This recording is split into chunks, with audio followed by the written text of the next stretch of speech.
Cek. Dimulai nggih.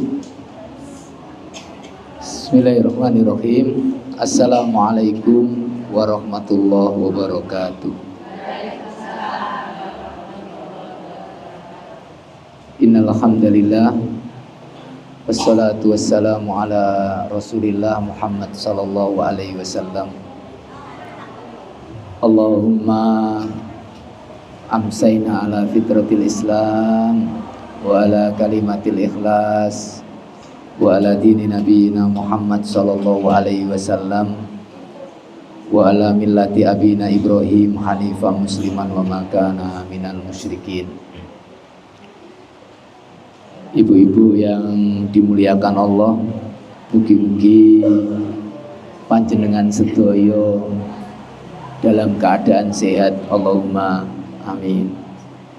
Mugi-mugi ibu-ibu sedaya tansah di dalam limpahan rahmat Allah, ridho Allah, dilapangkan rizkinya, Allahumma amin. Ibu-ibu terus pundi kabare sehat sedaya? Alhamdulillah, insyaallah. Alhamdulillah saat menika kita kepanggih malih dan saat menika wonten ten bulan Dzulqa'dah, setunggal saking bulan Allah Subhanahu wa taala ingkang dipun sucikan. Allah memiliki 12 bulan ingkang sekawan bulan niku dipun haramkan Allah, dipun sucikan oleh Allah Subhanahu wa taala. Di antara ulan-ulan ingkang dipun sucikan Allah inggih menika bulan Dzulqa'dah, bulan Dzulhijjah, bulan Muharram lan bulan Rajab. Tanggal pinten niki Bu? Sak menika tanggal 19 bulan Dzulqa'dah. Kula lan panjenengan kedah sampun siap-siap untuk menyambut bulan Dzulhijjah. Wonten napa ten bulan Dzulhijjah? Bulan Dzulhijjah niku wonten dinten-dinten ingkang amalan soleh niku pahalanya luar biasa besar di sisi Allah Subhanahu wa taala.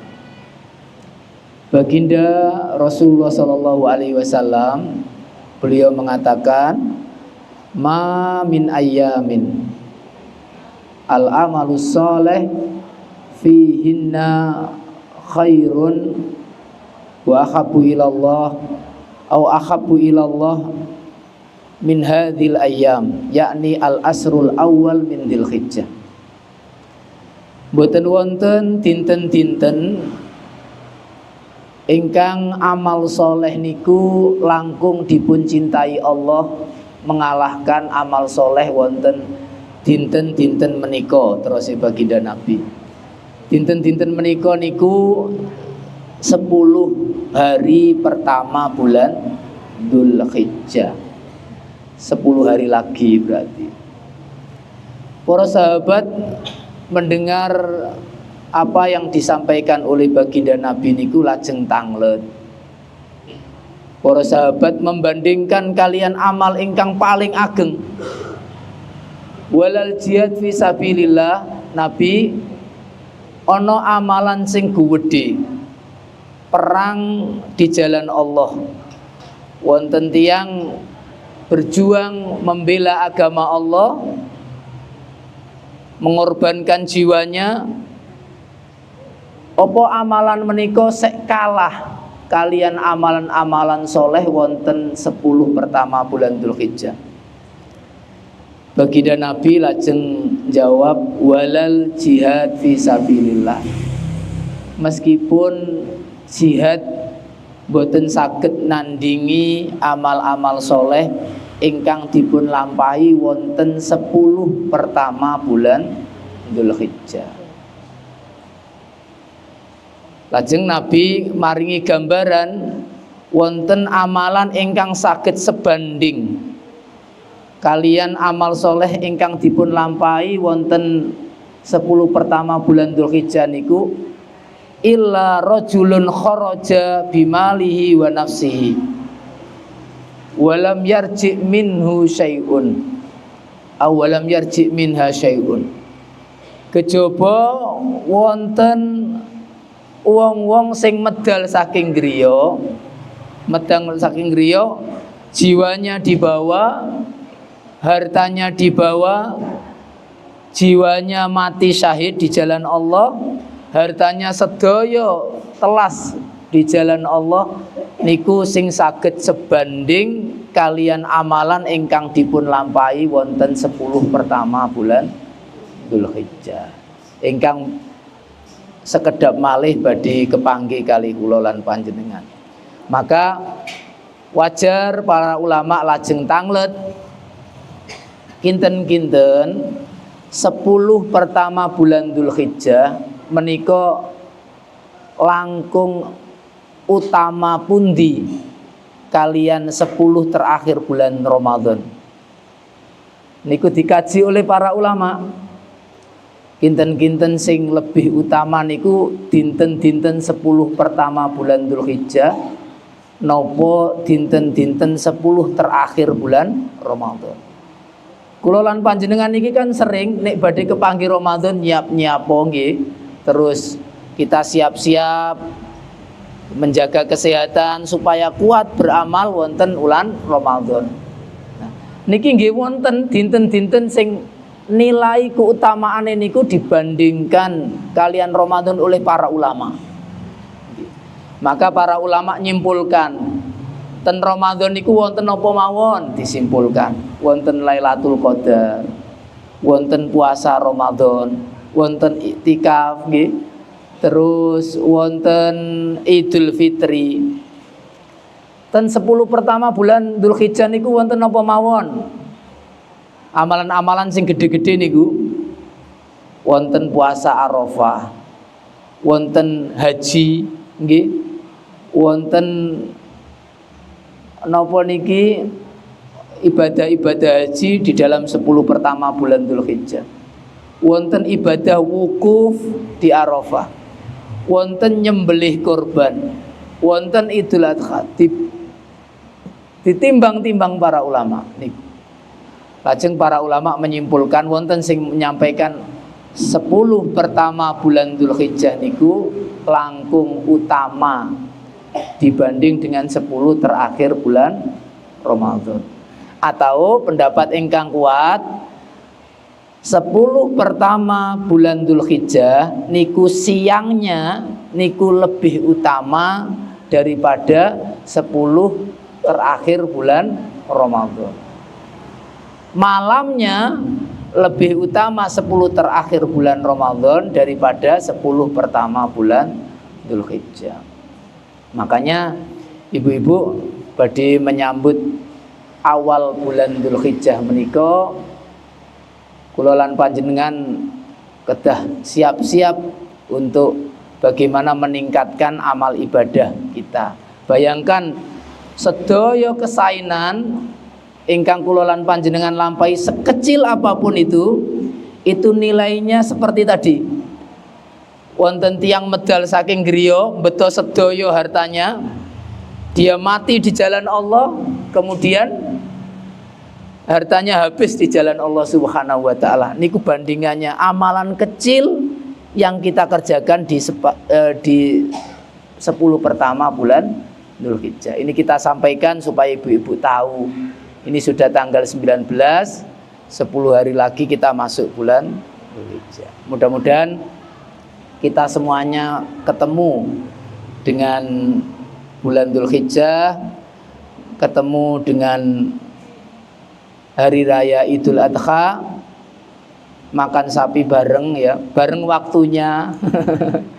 Tapi tidak bareng-bareng tempatnya nggak masalah, tetapi mudah-mudahan umur kita dipanjangkan Allah Subhanahu wa taala. Allahumma amin.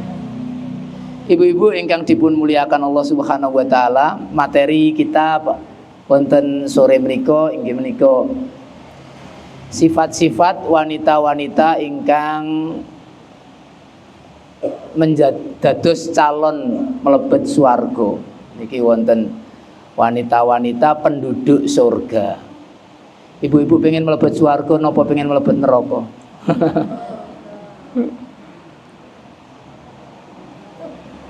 Napa pengen ten tengah-tengah? Nggih. Tentu jawabannya adalah sedaya kula lan panjenengan ndonga dumateng Allah kepengin benjing kempal malih, seneng-seneng malih ten donya niki seneng nggih. Benjing kepanggih malih dateng swarganipun Allah Subhanahu wa taala. Allahumma amin. Sedaya kaum muslimin, kula lan panjenengan lan sedaya mulai dari para nabi, mereka berdoa kepada Allah Subhanahu wa taala tentunya untuk semuanya masuk surga. Bahkan diabadikan oleh Allah Subhanahu wa taala doanya para nabi, mereka ingin mereka diwafatkan dalam keadaan husnul khatimah, dibebaskan dari azab kubur, dibebaskan dari azab hisab Allah, kemudian diringankan hisabnya, kemudian nanti masuk surga. Allah Subhanahu wa taala berfirman di antaranya gimana itu? Rabbana innana sami'na munadiyan yunadi lil iman an aminu bi rabbikum fa amanna. Rabbana faghfir lana dzunubana wa kaffir anna sayyiatina wa tawaffana ma'al abrar. Ya Allah, matikanlah, wafatkanlah kami bersama orang-orang yang baik. Menika adalah doa orang-orang yang soleh, pingin wafat dalam keadaan husnul khotimah. Napa malih kula lan panjenengan saya melihat jamaah menika insyaallah banyak yang sudah tua nggih. Cuman mergo dijilbabi ping ketara sek enom-enom. Asline sudah banyak yang tua karena saya banyak yang kenal. Jenengan niki nipu nggih, kaya sek enom kabeh ngeten niki. Yang di depan niki kaya sek enom kabeh. Padahal saya kenal mestinya umurnya sudah di atas 50 lah nggih. Lah nggih. Tapi ketinggal saya nom-nom mergo jilbabe pink.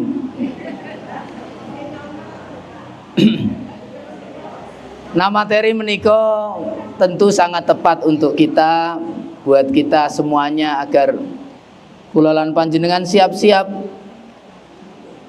Wonten ciri-ciri orang-orang ingkang bakal melebet dateng swarga. Wanita-wanita yang soleh niku cirine napa mawon to? Niku wonten ciri-ciri. Niki kangge napa Ibu? Kangge supados kula lan panjenengan niku bercermin, kira-kira aku iki mlebu to gak ten ciri-ciri menika. Kira-kira masuk to mboten? Nek gak masuk berarti kula lan panjenengan kedah memperbaiki diri supados melebet dateng ciri-ciri nau. Nggih, ciri-ciri nomor setunggal wanita yang bakal masuk surga adalah nomor setunggal Allah Subhanahu wa taala berfirman fas-solihatu qanitatun hafidzatul lil ghaibi bima hafizallah. Wanita-wanita yang solehah niku wanita-wanita yang qanitat. Qanitat niku taat dumateng Allah Subhanahu wa taala. Hafidzatul lil ghaibi, lan menjaga dirinya saat ditinggal suaminya, taat dumateng suami. Bima hafizallah, dengan apa yang sudah dipun jaga oleh Allah Subhanahu wa taala. Tentu orang yang masuk surga benjing adalah wanita-wanita yang solehah. Yang tidak soleh nggak mungkin bisa masuk surga. Nah, wanita-wanita yang soleh niku napa Ibu? Dikisahkan oleh Allah dalam surat An-Nisa tadi. Wanita-wanita yang soleh adalah al-qanitah, ibu-ibu ingkang taat dumateng Allah. Kata para mufassir, qanitah niku mudawamah ala ta'ah, ajeg ajeg di dalam mentaati Allah. Niki qanitah. Kalau hafidhatul lil ghaibi itu mentaati suami di dalam menjaga dirinya dan menjaga hartanya. Nah, saking niki ayat pertama menika kesimpulannya adalah wanita yang soleh niku menjaga hak-hak Allah dan menjaga hak-hak suami. Ibu-ibu kula lan panjenengan menika gesang tentunya menika enggak ada hak-hak seperti kita mempunyai kewajiban. Kita punya hak di dunia ini. Kita punya hak menjadi ibu-ibu, punya hak napa Ibu? Haknya dijaga oleh suaminya, diberikan nafkah. Kalau menjadi anak dilindungi, dikei jajan, dinafkahi. Itu dibuatkan rumah, itu menjadi hak seorang istri, ya toh. Tetapi juga punya kewajiban. Kewajibannya seorang ibu apa? Mentaati suaminya, menjaga kehormatan suaminya, tunduk di depan suaminya, merasa rendah di hadapan suaminya, tidak mengangkat suara di depan suaminya. Ini hak suami, arti kewajiban ibu. Artinya kula lan panjenengan tentunya menika punya hak juga punya kewajiban. Kita punya hak di depan Allah Subhanahu wa taala. Hak kita apa di depan Allah? Kita diberi rizki oleh Allah, ditolong oleh Allah, nggih, dijaga oleh Allah, dirahmati oleh Allah Subhanahu wa taala di saat-saat yang dijanjikan oleh Allah. Allah ugi nggada hak ingkang kula lan panjenengan wajib lampahi. Haknya Allah kepada kita apa Ibu? Salat, nggih. Puasa. Ini haknya Allah, harus dikerjakan. Apalagi ibu-ibu, Allah Subhanahu wa taala tidak pernah minta banyak sama ibu-ibu. Sering disampaikan oleh Ustaz. Idza shallatil mar'atu khamsaha wa shamat sahroha. Apabila ibu-ibu itu sudah sholat 5 waktu, puasa wajib puasa sebulan Ramadan, itu haknya Allah Subhanahu wa taala. Kemudian yang disampaikan Allah apa? Sholat 5 waktu nggih. Kemudian puasa Ramadan. Allah enggak menyampaikan ada sholat duhanya, ada sholat tahajudnya, ada sodakohnya, enggak. Itu hak Allah. Wa hafizat farjaha, lan menjaga auratnya. Auratnya dijaga, ini haknya Allah, juga haknya suami yang wajib dilaksanakan oleh ibu-ibu. Wa ata'at zaujaha, dan mentaati suaminya, kilalaha, disampaikan kepadanya, udkhulil jannah min ayyi abwabil jannah syi'ti. Monggo sampean pilih mlebu swarga teko lawang sing endi. Dikengken milih. Surga itu punya 8 pintu, jenengan pengen melebet saking pintu yang mana silahkan ibu-ibu. Padahal cuman memberikan hak Allah 3 saja. Yang pertama sholat 5 waktu, yang kedua puasa, yang ketiga menjaga aurat, kemudian haknya suami apa itu? Mentaati suami, sudah pasti dijamin masuk surga. Tidak hanya masuk surga dari pintu apa saja yang pengen dimasuki. Dari pintu yang paling bagus, pintu VIP, silakan masuk dari pintu yang paling bagus. Enggak banyak yang diminta oleh Allah Subhanahu wa taala untuk ibu-ibu. Asalkan mau menjadi ibu-ibu yang taat. Makanya ibu-ibu yang dimuliakan Allah Subhanahu wa taala, ini yang pertama, memenuhi hak-haknya Allah. Ya. Maka nasihat saya untuk ibu-ibu semuanya, kula lan panjenengan tentunya menika punya hak-hak dan punya kewajiban Yang harus kita perhatikan adalah kewajiban-kewajiban kula lan panjenengan. Adapun hak-hak kita, kalau kita tidak dapati di dunia nggak masalah. Yang penting kewajiban-kewajiban kita sudah kita kerjakan. Yang nanti membawa kula lan panjenengan selamat di pengadilan Allah Subhanahu wa taala adalah ketika kita sudah memenuhi mengerjakan kewajiban-kewajiban kita. Kalau hak-hak kita nggak dipenuhi, maka nggak apa-apa, nanti kita tuntut di akhirat, kita mendapatkannya di akhirat. Yang jelas kewajiban-kewajiban kita ini kita penuhi. Misalnya kewajiban kita kepada suami, kita taat sama suami. Itu kewajiban ibu-ibu. Kewajiban suami kepada ibu-ibu apa? Haknya ibu-ibu adalah mendapatkan nafkah. Ini haknya ibu. Gak mendapatkan nafkah tidak menjadi masalah. Maksudnya nafkahnya kurang-kurang dikit itu gak masalah. Nanti kita ditambah oleh Allah. Kita tuntut nanti di akhirat. Begitu.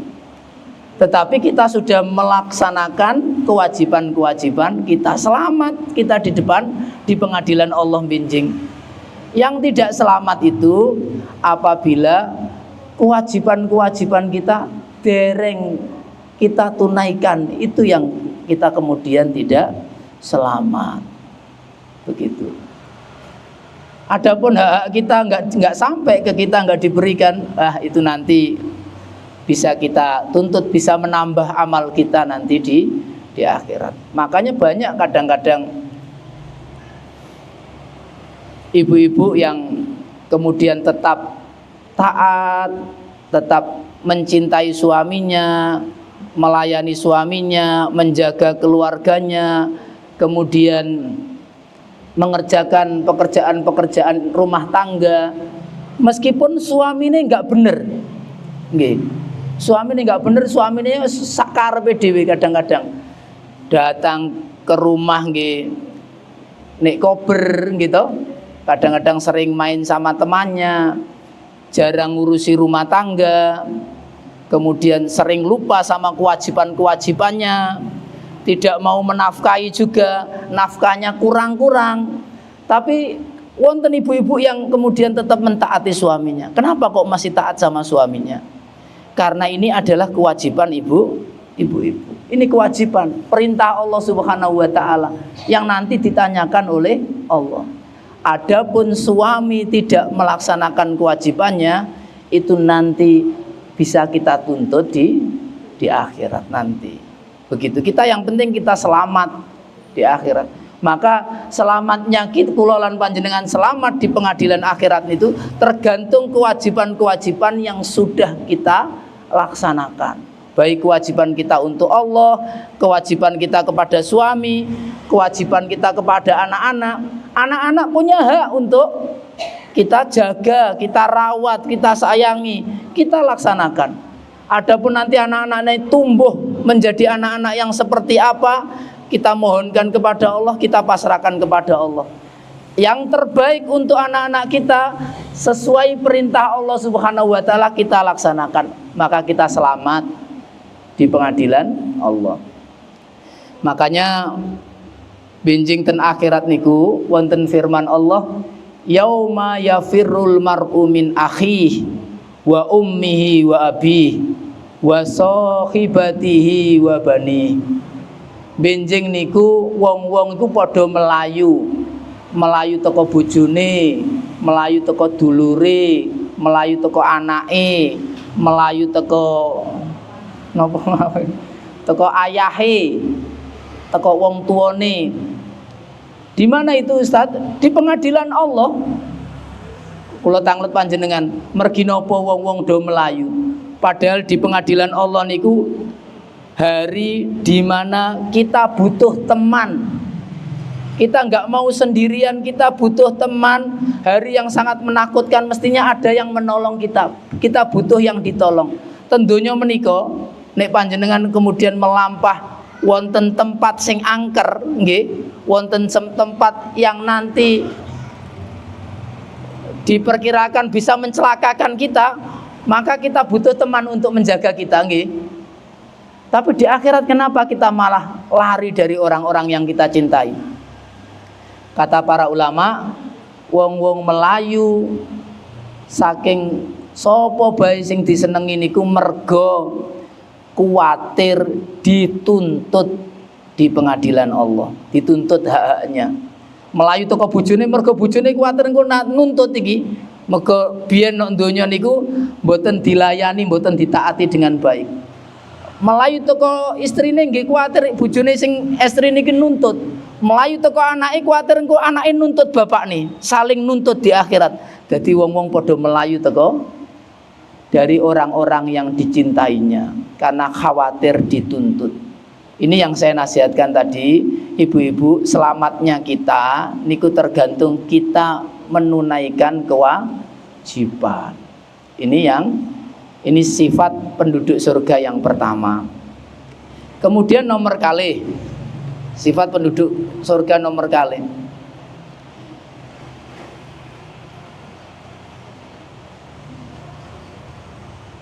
enak dipandang oleh suaminya. Nah ini nomor dua adalah menyenangkan hati suaminya. Nomor dua apa ibu? Menyenangkan hati suaminya. Niki mencermin, niki disebutkan niku kangge cermin kita sedaya. Kula lan panjenengan sampun to mboten? Kira-kira bojone iku seneng ketika melihat kita. Suami panjenengan niku ningali panjenengan niku seneng to mboten? Ah niki. Nek seneng berarti kinten-kinten jenengan calon penduduk surga. Nggih, gitu. Kata Rasulullah sallallahu alaihi wasallam, khairun nisa idza nadzartaha asyarratka. Sebaik-baik wanita apabila dilihat suaminya senang. Itu. Ini ciri yang kedua. Nek jenengan insya Allah banyak yang masih punya suami, nggih. Dilihat nek suami panjenengan semuanya itu kerasan di rumah, seneng ngaroni mbek jenengan, seneng cerita-cerita mbek jenengan. Pokoknya kerasan nang omah. Nek nguasi jenengan itu seneng, hawane guyu-guyu karepe dhewe misale, wes bunga kepanggih kali jenengan. Wah, jenengan mlebet swarga, Bu. Ini jaminan Rasulullah sallallahu alaihi wasallam. Nggih, niki ciri berarti punya ciri yang pertama, nggih. Nek apang bojone kok gak betah nang omah, nek nang ngarepe jenengan iku kepengin melayu bae. Kepengin melayu bae gak kerasan. Jenengan cedhake iku minggir. Sak dulu terus melayu meneng. Enggak kerasan di rumah dia. Enggak suka. Kalau ketemu istrinya itu bawaannya pengen marah-marah. Enggak seneng, enggak bahagia. Wah, itu berarti jenengan enggak punya, harus diperbaiki. Enggak punya ciri yang kedua ini untuk masuk surga. Sebaik-baik perempuan itu adalah yang menyenangkan hati suaminya ketika dilihat. Makanya suami itu adalah pintu surga yang paling dekat untuk ibu-ibu. Itu suami. Nah ibu-ibu nek pengen ngertos sak menika, jenengan pengen ngerti mlebet swarga to mboten, tanglet bojone jenengan. Mas, kira-kira aku sik apik to dereng? Jenengan kira-kira ridho mbek aku to mboten? Nah, kon jujur nggih. Lah mangke nek nggih, ya Allah, ya mlebet swarga. Itu ada ibu-ibu, ada yang begitu. Saya kula sering diceritani teman-teman kanca-kanca. Kanca-kanca cerita bojone niku sampai nangis. Niku saya pernah. Dan beberapa kali, ya Allah Ustaz, istri saya itu Ustaz, itu begini. Padahal nafkah saya kurang-kurang, tapi istri saya sabar Ustaz. Dia nggak pernah ngomel-ngomel. Saya kadang-kadang kasihan istri. Dia ngerawat anak-anak saya, dia nggak pernah nuntut, dia nggak pernah marah-marah sama saya, sampai nangis begitu. Dalam hati saya, masuk surga istrinya ini. Kan dapat ciri satu. Okay. Pernah saya cerita, nate nggih kula cerita ten mriki. Kula nggak ada ibu, kula nate dikuliahkan ten Jogja, ten kampus paling mahal di Jogja, di ZUII. Saya dikuliahkan sama ibu angkat, namanya Ibu Siti Solehah. Ibu Siti Solehah niku daleme lore Prambanan pas. Nek jenengan nglencer ten Candi Prambanan, nggih. Ten lere niku daleme ibu kula, ibu angkat yang nyekolahkan saya. Jenengan mampir mawon, Ibu Siti Solehah mangke ngomong, kula niki santrine Ustadz Huda, Bu. Mangke kula putrane, pasti kenal. Nggih. Nah, termasuk ibu saya ini, Ibu. Saya tinggal berapa ya? 2 tahunan atau berapa? Ibu Siti Solehah niku ngangkat putra, nyekolahkan 2 kali, mondokkan anak laki-laki sama nguliahkan saya. Saya pernah ketemu sama yang dipondokkan sama ibu saya ini. Ketemu.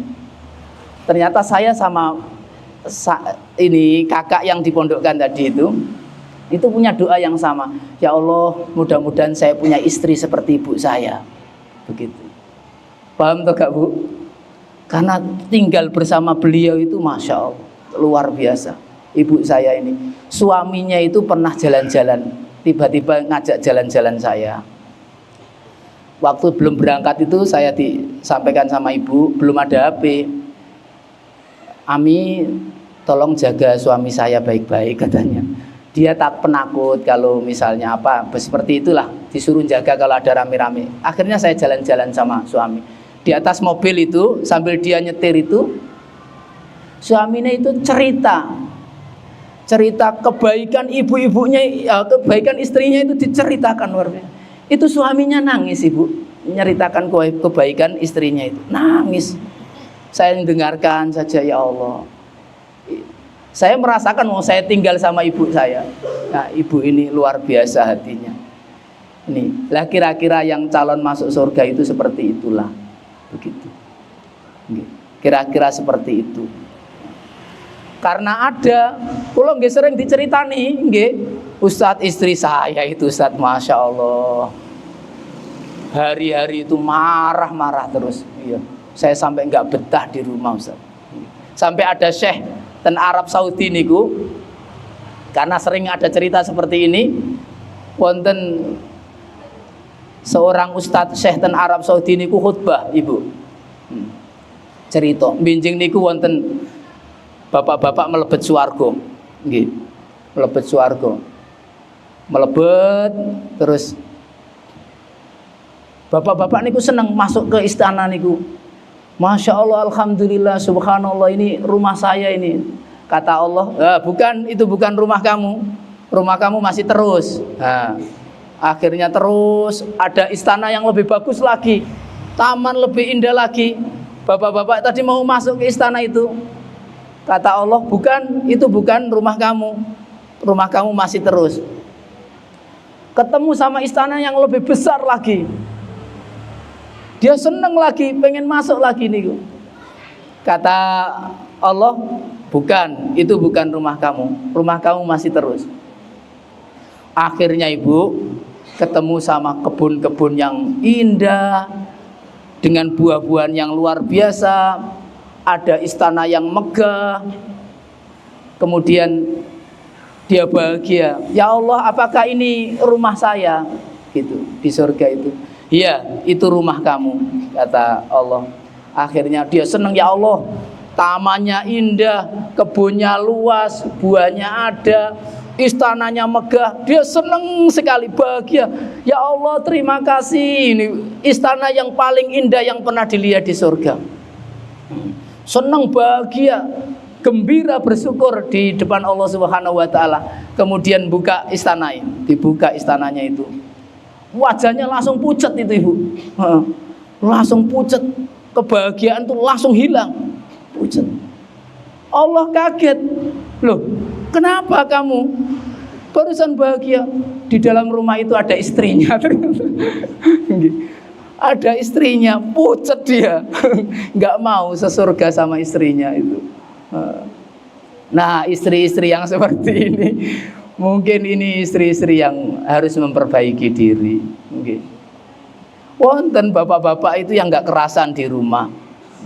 Mereka di rumah itu diomongin terus, istrinya ngangkat suara terus, dikit-dikit ngangkat suara, nggak pernah mau kalah. Ayahnya pengen jelaskan sebentar itu, gak apa-apa jelas, aku pinter gini-gini, ngomong panjang.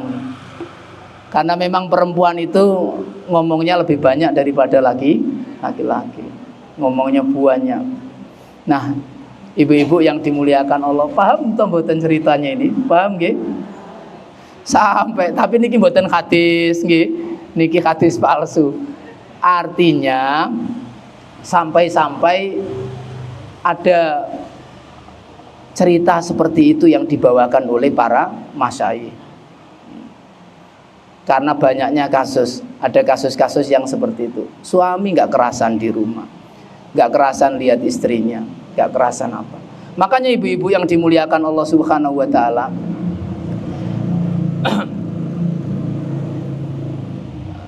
jam pinten iki?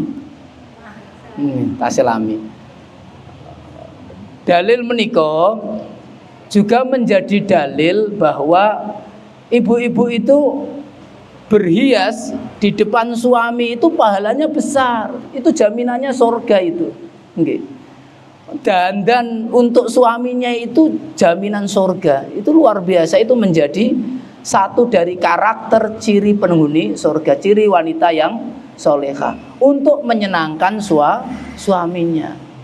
Zaman sekarang ini ada ibu-ibu yang nggak kenal dandan kecuali keluar rumah. Kalau di dalam rumah itu nggak bisa dandan. Kalau di dalam rumah itu pakaiannya wis sembarang. Terus suaminya suruh seneng bagaimana ibu? Nggih. Suami di luar dia melihat ibu-ibu yang dandan cantik-cantik, setelah pulang ke rumah yang dilihat adalah ibu yang bau gak karu-karuan, kemudian belum mandi, baunya gak harum, terus dandanane elek, terus suami kon kerasan no endi. Ambil saja suami belum kerja kantoran, belum kerja apalah, ambil saja suami kerja di pasar, jualan di pasar lah. Di pasar dia menjumpai ibu-ibu yang beli di dagangannya itu ibu-ibu yang cantik-cantik ya, dandanan, terus ramah-ramah. Yang pulang kemudian di rumah yang dilihatnya itu ibu yang belum mandi, masih rumahnya berantakan, baunya bau kecut. Gimana suami mau bahagia? Makanya berhias untuk suami ini pahalanya besar. Kebalik ibu, mestinya berhias itu adalah untuk suaminya. Berhias pol-polan itu untuk suaminya. Kalau mau ngaji seperti ini biasa-biasa saja, sudah seragaman begini aja. Nggak perlu bedaknya, nggak perlu kandel-kandel memang. Kalau mau ngaji, ketemu sama ustadz udah saja kok, ketemu sama temannya. Nanti kalau sudah ketemu mau ketemu suaminya itu dikandeli wedake, ya. Make upnya diperbaiki, parfumnya dipakai. Kalau mau ketemu sama suaminya, pakaian yang paling bagus dikeluarkan, begitu. Makanya baginda Nabi SAW, ingat ibu ini, baginda Nabi mengatakan, idza qadima ahadukum imra'atau lailan fala ya'tu turuqa. Kalau salah satu di antara kalian itu pulang malam, hari kerja pulang malam, istrinya nggak tahu itu, maka jangan pulang. Kata Rasulullah SAW, jangan pulang di saat istrinya itu nggak tahu. Hendaknya dia memberitahu dulu kepada istrinya dia mau pulang. Kata Nabi SAW begitu. Terus gimana Ustadz kalau pulang malam-malam? Hendaknya dia nginap di mana lah kalau istrinya nggak tahu. Begitu. Kenapa? Karena supaya istrinya tahu pulang, itu istrinya sudah siap-siap untuk suaminya pulang. Sudah mandi dulu, rumah dibersihkan dulu, dia sudah macak ya toh untuk menyambut suaminya. Itu yang dimau oleh Rasulullah SAW. Jadi laki-laki pulang kerja itu nggak boleh surprise ke istrinya sebenarnya, ya, nggak boleh bikin kejutan, itu nggak boleh. Syekh Utsaimin itu mengatakan, Imam Ibnu Qayyim juga mengatakan nggak boleh kemudian seorang suami datang ke rumah itu memberikan kejutan buat istrinya, pulang kejutan. Kenapa kok nggak boleh, Ibu? Karena takut pada saat itu istrinya belum siap. Belum siap apa? Belum dandan, belum mandi, belum mempercantik dirinya untuk dilihat oleh suami. Sepenting itu syariat memperhatikan seorang ibu-ibu di dalam menyambut suaminya, sampai suaminya itu nggak boleh pulang secara mendadak. Ini ibu-ibu, ini syariat yang mungkin sudah banyak dilupakan oleh ibu-ibu. Maka perlu diperbaiki agar banyak suami itu kerasan di rumahnya. Wong Nabi SAW ketika mau ketemu istrinya, apa yang dikerjakan oleh Rasulullah? Rasulullah itu siwak ketika mau ketemu istrinya. Setiap Nabi SAW mau pulang ke rumah istrinya, itu beliau bersiwak dulu, gosok gigi dulu, untuk kemudian ketemu sama istrinya. Persis seperti beliau mau sholat. Rasulullah mau sholat, Rasulullah siwak. Rasulullah mau ketemu sama istrinya, Rasulullah siwak. Nah sampean bojone ape mulai kerja urung sikatan gitu. Nggih. Diparek ambune gak enak. Mulute ambune gak enak, Ustaz wis tuwa kok Ustaz. Ini pahalanya besar, Ibu. Nggih. Ini pahalanya besar. Jadi tadi menyenangkan hati suami. Kalau suaminya kerasan di samping kita kerasan, itu kita masuk surga. Dan ini haknya suami. Siap ibu-ibu? Nggih. Nggih, pinter dandane aja mau ape ngaji to. Nggih. Harus di depan suaminya ini lebih utama.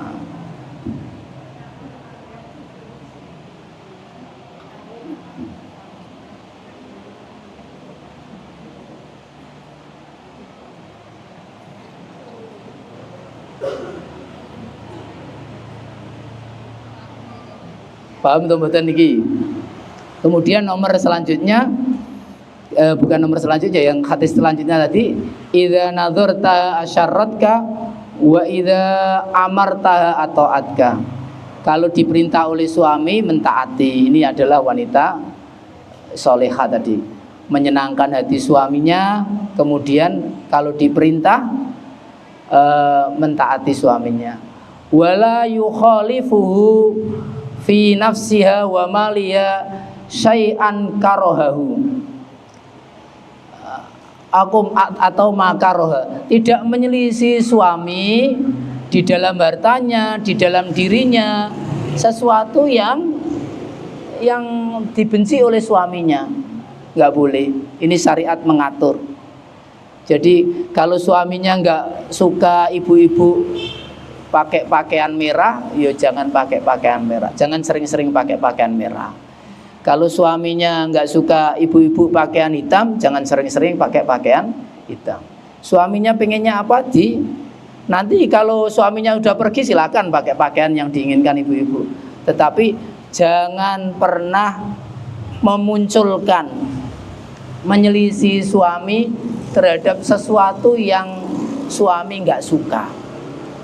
Ada kata-kata yang suami nggak suka dihindari. Ada pakaian-pakaian yang suami nggak suka dihindari. Ada perkumpulan-perkumpulan yang suami nggak suka dihindari. Tampil apa ini sepanjang yang suami suka dilaksanakan. Ini ciri-ciri wanita yang solehah. Nggih. Kemudian selanjutnya, yang keberapa ini Bu? Yang ketiga ya. Iya. Yang keempat, yang ketiga sekarang penyayang, subur dan senantiasa kembali kepada suaminya. Suami lagi nih. Kita bacakan hadisnya ya. Rasulullah Shallallahu Alaihi Wasallam beliau menceritakan, ala ukhbirukum binisaikum min ahlil jannah. Apa sampean arep tak kabarno perempuan-perempuan kalian, istri-istri kalian yang nanti masuk surga bersama kalian. Kata Nabi, sampean pengen ngerti to mboten? Istri-istri kalian iku sing melebet swarga karo sampean sesuk iku sing model piye? Nah, di dalam hadis ini memberikan gambaran juga, berarti ada istri-istri yang tidak masuk surga bersama suaminya. Karena Rasulullah mengatakan min nisaikum min ahlil jannah.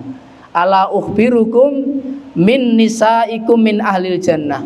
Maukah kalian saya beritahu wanita-wanita kalian, istri-istri kalian yang masuk surga bersama kalian? Berarti ada yang tidak masuk surga bersama suaminya. Gitu. Itu pemahamannya. Tidak semuanya masuk surga bersama suami. Ada yang tidak masuk surga bersama suaminya. Bala ya Rasul, siapa itu yang masuk surga bersama suaminya? Al-walud wal-wadud. Al-walud yang punya anak banyak. Yang punya anak banyak. Wal-wadud yang penyayang bagi suaminya. Wal a'ud dan yang senantiasa kembali kepada suaminya. Ini dalam hadis ini benjing ibu-ibu yang masuk surga sama suaminya ada 3 sifat. 1, punya banyak anak bersama suaminya. Maka banyak anak itu merupakan sunnah. Nggak boleh seorang istri kemudian nggak mau memiliki anak sama suaminya, nggak boleh. Istri kemudian ya pokoknya saya cuma pengen punya anak 1 saja, nggak boleh lebih dari itu, jangan, gitu. Jangan. Memang anak ini adalah hak suami dan istri, tapi harus dibicarakan. Tetapi jangan 1 lah, jangan 2, 3, 4, 5 atau 6, lebih banyak lebih bagus. Kata Nabi SAW, fa inni mukatsirun bikumul umam yaumal qiyamah. Benjing di hari kiamat aku akan berbangga-bangga di depan Allah dengan banyaknya pengikutku. Maksudnya kalau ada umat Nabi Muhammad ini yang banyak anaknya, itu Rasulullah senang. Karena nanti pengikutnya Nabi SAW jumlahnya banyak. Maka ibu-ibu, perempuan itu, ibu itu yang paling besar barokahnya dan paling besar pahalanya di sisi Allah Subhanahu wa taala itu 1, yang banyak anaknya. Yang kedua itu adalah yang paling meringankan suaminya. Kata Rasulullah, a'dhamun nisa barokatan aisaruhunna mu'unatan. Yang paling meringankan suaminya. Ini adalah ibu-ibu yang paling tinggi derajatnya di sisi Allah Subhanahu wa taala. Lah jenengan enggak ada anak pinten sakniki? Ini adalah patokan di antara patokan yang diberikan oleh Rasulullah Sallallahu Alaihi Wasallam. Selama masih bisa punya anak lah. Kalau masih bisa punya anak. Kalau belum bisa sudah nggak bisa punya anak atau nggak bisa, sudah umurnya sudah tua nggak bisa punya anak, sudah, nyari ibadah-ibadah yang lain. Ada ibu-ibu yang mencari keutamaan punya anak banyak, masih muda anaknya sudah 5. Ada yang digendong, ada yang digandeng, ada ngetero sekolah itu beti gendong. Ini besar nilainya di sisi Allah Subhanahu wa taala. Loh, banyaknya anak ini menjamin surga, nggih. Ciri pertama al-walud adalah orang yang banyak anaknya. Nah, hari-hari sekarang itu beda sama zaman-zaman dulu. Kula niki 8 bersaudara, mboten wonten setunggal. Berarti keluarga ibu saya banyak anaknya lah. 8 termasuk sudah banyak. Dan nilai banyaknya anak di sisi Allah Subhanahu wa taala sangat tinggi, karena punya anak itu enggak sesuatu yang gampang gitu. Harus mengandung wahnan ala wahnin, beratnya luar biasa. Membawa bayi kemana-mana selama 9 bulan 2 kilo lebih. Bapak-bapak enggak akan sanggup yo nggawa gendong timbel 3 kilo, enggak bisa dilepaskan, enggak akan sanggup. Tetapi itu nilainya besar di sisi Allah Subhanahu wa taala. Pahalanya luar biasa. Makanya jangan sampai, ini bagi ibu-ibu yang masih muda yang di sini, nggih, yang masih muda yang di sini, jangan sampai membatasi anak cuman 2, 1. Banyak anak itu adalah derajat tersendiri di depan Allah Subhanahu wa taala. Berlomba-lomba. Kemarin ada seorang teman juga termasuk materi tadi nggih. Teman itu menceritakan kebaikan istrinya. Ustadz, saya itu punya 2 orang istri katanya. Yang pertama itu Ustadz, baiknya Masya Allah Ustadz, gitu. Di antara kebaikan yang diceritakan, baiknya Ustadz, itu dia itu Masya Allah, ya umur kita sudah segini ya, ayo kita program nambah anak lagi ya, ya, baik, ya, mulia di sisi Allah Subhanahu wa taala. Karena banyaknya anak itu nanti mempengaruhi dalam kedudukan kita di mata Allah Subhanahu wa taala. Maksudnya sesuai dengan apa yang diberikan oleh Allah. Kalau misalnya Allah tidak memberikan, ya kita bersabar dalam hal itu belum diberi oleh Allah Subhanahu wa taala, melaksanakan amalan-amalan yang lain. Kemudian apa tadi kata Nabi? Al-walud wal wadud, yang penuh cinta kepada suaminya. Istri yang masuk surga bersama suaminya adalah yang sangat mencintai suaminya. Mencintai itu gimana toh Ibu? Mencintai itu ya seperti lumrahnya kita seneng ya. Kalau ngelihat suaminya tidur nggak pakai selimut, diselimuti gitu. Ini saatnya sarapan, suaminya ditanya sudah sarapan atau belum? Di mana ya? Sudah sarapan atau belum? Belum Bu. Lah sampai ning tak kirim toh, dikirim. Ini sayang, bentuk kasih sayang kepada suaminya. Nggih. Ya, suaminya sudah waktunya zuhur, waktunya makan siang, ditanya sudah makan siang atau belum. Begitu. Tanyanya jangan macam-macam, tanya yang sayang-sayang. Jangan tanya, ya pulang kapan? Kok gak mulai-mulai? Nggak perlu ditanya hal-hal seperti itu. Nggih. Pertanyaan-pertanyaan yang tidak membahagiakan suami itu jangan ditanyakan. Pertanyaan-pertanyaan yang membahagiakan suami saja yang ditanyakan. Kasih kabar, ya ini anak-anak sudah makan, sudah mandi, sampean nggak perlu khawatir, orang perlu gugup-gugup mulai ya, ini anak-anak baik-baik saja. Yang penting sampean sudah pulang. Apa sampean perlu sak kirim makanan? Begitu, seperti itu. Ini untuk membahagiakan suami. Karena sedikit, ibu jangan anggap remeh masalah itu. Ini semuanya masalah pahala di sisi Allah Subhanahu wa taala, pengantar kita untuk masuk surga. Pertanyaan-pertanyaan yang membahagiakan suami ditanyakan. Kira-kira suami sing seneng itu bagaimana ditanyakan? Seperti itu. Ini bentuk kasih sayang apa saja yang diberikan oleh istri kepada suaminya, itu nilai pahalanya di sisi Allah Subhanahu wa taala besar dan merupakan satu jaminan masuk surga. Kemudian yang ketiga kata Nabi dalam hadis ini, al-aud, yang senantiasa kembali kepada suaminya. Kembali itu apa? Yang senantiasa taubat kepada suaminya, maksudnya sering minta maaf kepada suaminya. Itu calon penduduk surga, wanita-wanita penduduk surga itu sering kembali kepada suaminya, sering minta maaf kepada suaminya. Suatu hari baginda Nabi SAW niku ngomong kali Aisyah, aku mlebu swarga. Kan manusia pertama kali mlebu swarga niku sinten? Rasulullah. Ndadak waktu aku ape mlebu swarga iku ape dikaceni wong wedok. Ape dikaceni ibu-ibu. Ana ibu-ibu sing ape ngaceni mlebu swarga. Terus Aisyah tanya, "Sopo iku?" Dijawab oleh Nabi, "Ibu iki sing ape ngaceni aku mlebu swarga." Akhirnya Ibunda Aisyah tadi langsung izin nginep no ibu tadi. Kepengin ngerti amalan apa sing dilakoni. Ditekoni ibu tadi. Sampai niki duwe amalan apa sing paling bagus? Kok Nabi SAW nate cerita ngeten. Sampai niki bakal ngaceni Rasulullah SAW mlebet datang swarga.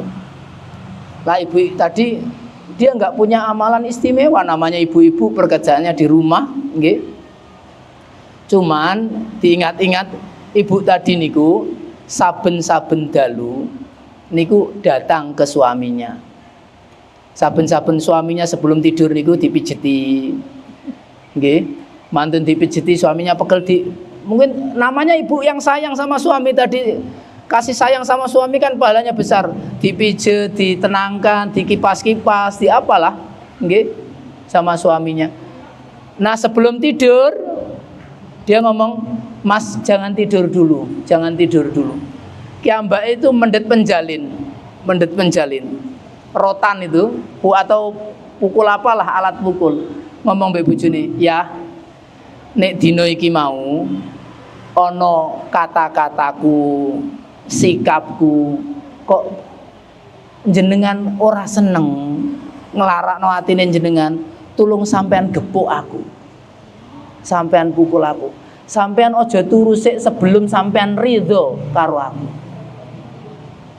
Jenengan ate kados ngeten iki. Ini al-aud yang kembali ke suaminya, senantiasa minta maaf sama suaminya. Saben-saben dalu niku minta maaf sama suaminya. Ini amalan besar. Nek ana cekcok jenengan dhisik to suamine sik sing njaluk sepuro. Sing menang sing endi? Nggih. Masya Allah. Ibu-ibu yang dimuliakan Allah Subhanahu wa taala. Itu tadi cerita ibu-ibu yang badhe ngaceni Rasulullah sallallahu alaihi wasallam mlebet datang swarga, yaitu yang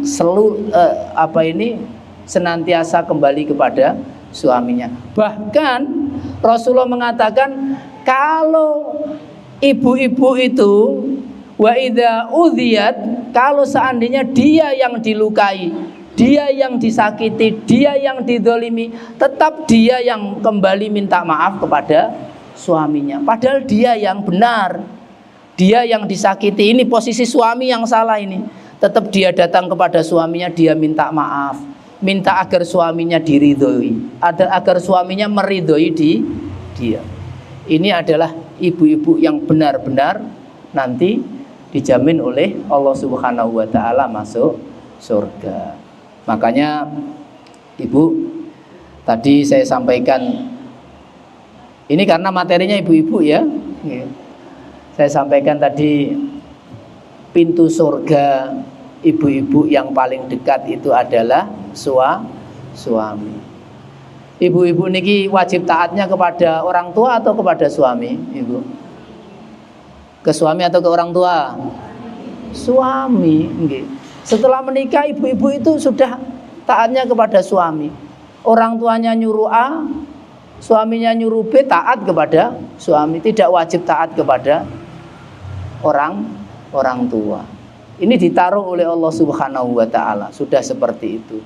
Makanya baik-baik sama suami, senangkan hati suami, itu menjadi kewajiban ibu-ibu. Adapun suami menyenangkan hati ibu-ibu atau tidak, itu haknya ibu-ibu. Kalau nggak dapat, nanti di akhirat pasti dapat. Yang jelas kita di dunia ini sudah melaksanakan apa yang menjadi kewajiban kita. Sudah, ini menjadi kewajiban saya, sudah saya laksanakan. Allah sudah menyaksikan, Allah tidak tidur, Allah akan membalas seluruh kebaikan-kebaikan kita. Mudah-mudahan di waktu yang lain kita dapat melanjutkan kajian ini.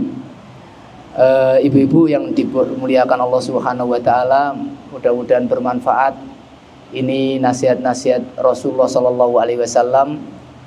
Saya di sini hanya menyampaikan hadis-hadis, menyampaikan cerita-cerita.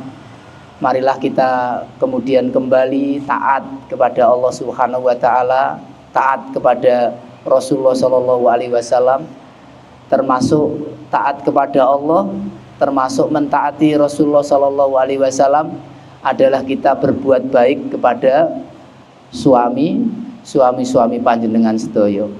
Mudah-mudahan bermanfaat ibu-ibu. Subhanaka Allahumma bihamdika asyhadu an la ilaha illa anta astaghfiruka wa atubu ilaik.